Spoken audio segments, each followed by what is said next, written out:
তো মাগো, সেই বাংলা, সেই সনাতন ধর্মে জন্মগ্রহণ করেছি আমরা। সেই সনাতনের ধর্ম আমাদের বর্তমান মুছে যাচ্ছে, চলে যাচ্ছে। কেন না আমাদের এই অবস্থা? না আমরা হলাম, কেউ ধর্ম মানছে না, কেউ কর্ম মানছে না, আমরা শুধু পাটি পাটা করেই মরছি। কেউ যদি জয় শ্রীরাম বলছে, বলে ওকে ধরে মার, ও জয় শ্রীরাম বলছে। আরে বাবা, জয় শ্রীরাম কি বলা যাবে না? শ্রীরাম কে? পার্টির মেন নেতা শ্রীরামচন্দ্র কি একদম মেন নেতা, তার নাম বলা যাবে না?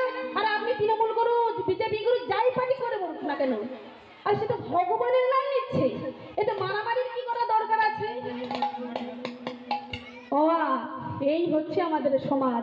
শুধু পাটাপাটি করছি, একে মারছি, তার ঠ্যাং ভাঙছি, ওকে আগুন জ্বালিয়ে দিচ্ছি, ওর ঘর পুড়ে দিচ্ছি, এই নিয়েই আমরা সবাই মেতে আছি।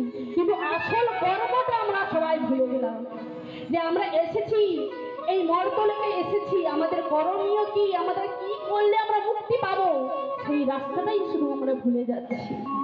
তো মাগো, তো আজকে ভগবান যখন বললো যাও সেই মুচুকুন্দর কাছে, আর ওই মুচুকুন্দ দেখুন এত বড় একজন যোদ্ধা হয়ে সকল দেবতার গণের কাছে মাথাটা নত করলেন, আর নত করে বললেন, কি ব্যাপার, আপনারা সবাই আমার বাড়িতে উপস্থিত, কি কারণ? তখন সকল দেবতাগণ বলে উঠলেন, মুচুকুন্দ, তোমার বাড়িতে এসেছি আমরা একটাই কারণে। কি কারণ জানো? শ্রীহরি নারায়ণ পাঠিয়েছে তোমার কাছে, তুমি যদি আমাদের হয়ে যুদ্ধ করো, তাহলে আমরা হয়তো এই যুদ্ধে জয়লাভ করতে পারবো। তা মুচুকুন্দ, চলো তুমি আমাদের সঙ্গে, তুমি আমাদের হয়ে যুদ্ধ করবে। যাই না বলছে কে পাঠিয়েছে? শ্রীহরি নারায়ণ।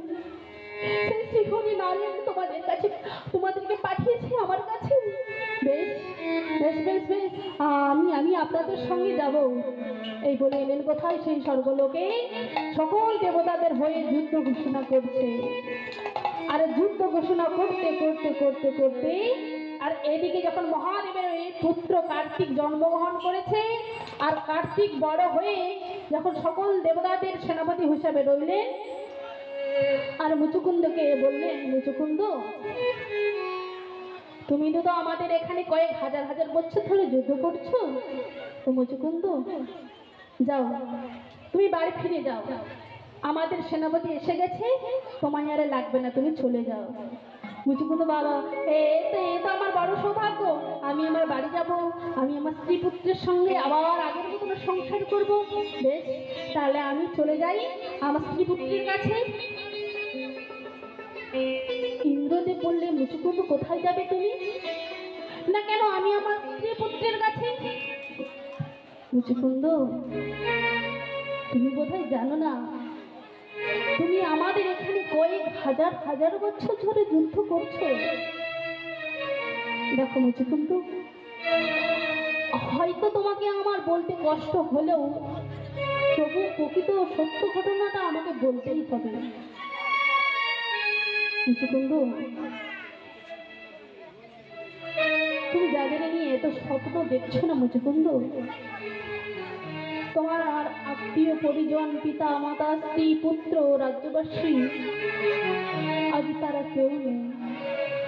আজ তারা তোমায় ছেড়ে একে একে বিদায় দিয়েছে। যাই না বলেছে, আমি আমার সঙ্গে এরকম ভাবে ফেলি করবেন না, আমি বলবে না, আমি আমার স্ত্রী পুত্রের কাছে ফিরে যেতে চাই। সত্যি মুচুকুন্দ, তোমার বাবা মা, তোমার স্ত্রী পুত্র, আজ তারা ছেড়ে তোমায় চলে গেছে। না, বলো না,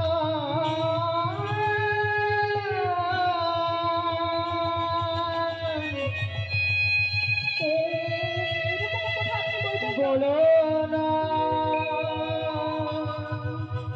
অমন কথায়,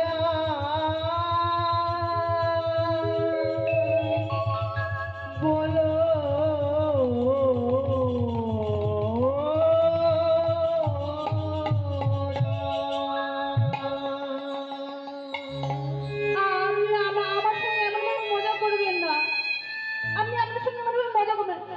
মুচুকুন্দ, আমি সত্যি বলছি মুচুকুন্দ, তোমার আত্মীয় পরিজন, তোমার পিতা মাতা যারা ছিল তোমায় এক এক করে সবাই চলে গেছে। তোমার আত্মীয় পরিজন, তোমার পিতা মাতা যারা ছিল না, তারা এক এক করে তোমায় ছেড়ে চলে গেছে। এরকম কথা আপনি বলবেন না, এরকম কথা বলবেন না। আমার পিতা, আমার পিতা সেও আমার ছেড়ে চলে গেল। মুচুকুন্দ, আমার সত্যি বলতে হয়তো কষ্ট হচ্ছে, কিন্তু প্রকৃত হলো এটা সত্য। তোমার বাবা যে আমাকে ছেড়ে, তোমার মাতা সেও তোমায় ছেড়ে চলে গেল। আমার মাতাও সেও চলে গেল, যে আমার 10 মাস 10 দিন গর্ভের মধ্যে ধারণ করে রেখেছিল, আজ সেও চলে গেল। আমার বলতে দাঁড়িয়ে আর কি, আমার স্ত্রীও চলে গেল, আমার স্ত্রীও আমার ছেড়ে চলে গেল। তাহলে আমি কি নিয়ে বাঁচবো? আমি কি নিয়ে বাঁচবো? হে নারায়ণ, তুমি বলে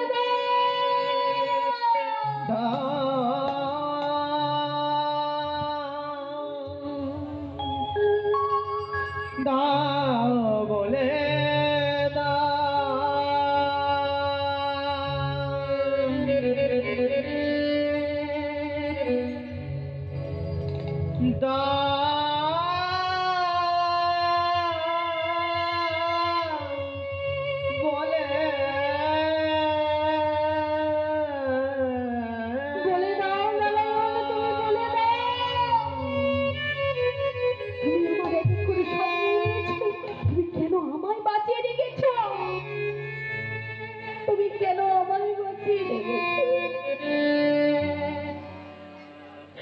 তুমি যখন আমার পরিবারকে নিয়ে নিয়েছো, তুমি একই করে যখন আমার আত্মীয় পরিজনের সবকে নিয়ে নিয়েছো, তুমি কেন আমাকে বাঁচিয়ে রেখেছো? তুমি তোমার ওই চরণে আমায় টেনে নাও। আমি এই জীবন রাখতে চাই না, আমি এই জীবন রাখতে চাই না।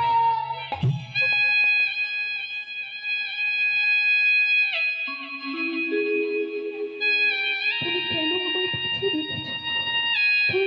তুমি আমার পুত্রটাকেও আমার কাছ থেকে কেড়ে নিলে।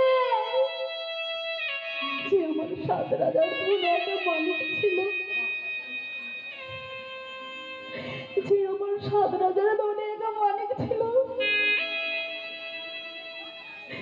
তুমি তাকেও আমার কাছ থেকে কেড়ে নিলে। যে তোমার নাম করে তুমি তারই সর্বনাশ করো। তুমি কেন আমায় বাঁচিয়ে রেখেছো? বলো না নারায়ণ, তুমি কেন আমায় বাঁচিয়ে রেখেছো? তুমি যে ভক্তের ভগবান, তুমি তবে ভক্তের মনে কেন এমন দুঃখ দাও? বলো না, তুমি কেন এমন করে দুঃখ দাও? হাত জোড় করে মুচুকুন্দ বললেন,